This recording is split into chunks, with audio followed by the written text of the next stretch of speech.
যুদ্ধের মধ্যে আমেরিকারা বইলা দিছে একবারে সরাসরি যে ইরান যদি আত্মসমর্পণ না করে, বুঝছেন, আত্মসমর্পণ না করলে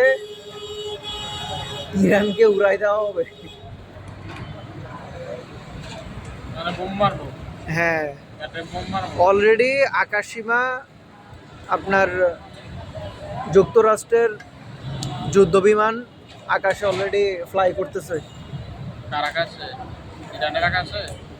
আশেপাশে আর কি, ওরা প্রস্তুত, যুক্তরাষ্ট্র প্রস্তুত হয়ে আছে। যুক্তরাষ্ট্র কি ডাইরেক্ট ইয়া করছে, ডাইরেক্ট ইরানের সাথে যুদ্ধ ঘোষণা করছে? এখনো ওইভাবে করে নাই, কিন্তু বলতেছে আত্মসমর্পণ না করলে অবস্থা খুবই খারাপ হবে, পরিণতি। বাইরের দেশটি কিনে তাইলে আমার সুতিয়ারি কিনে আমার সুতিয়ারি মরে যান, নাইলে যুদ্ধ কর,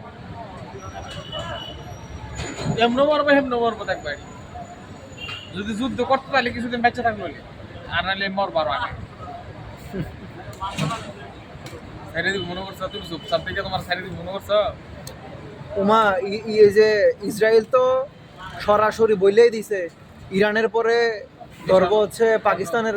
অন্যদিকে আবার পাকিস্তানের সরাসরি বইলে দিছে না, হ্যাঁ হচ্ছে পারমাণবিক অস্ত্র আছে, হ্যাঁ অশান্তি সৃষ্টি করবো, হ্যাঁ ধরতে হবে এরপরে, বুঝছেন। পাকিস্তানের বিরোধিতা করে যায়, ইরানি কয় আরে ইন্ডিয়া পাকিস্তানের বিরোধিতা করে না, ইন্ডিয়া তো যুক্তরাষ্ট্রের গোলাম। এরপরে ইরানি কয় হ্যাঁ হ্যাঁ ইন্ডিয়া হলো যুক্তরাষ্ট্রের গোলাম। এরপরে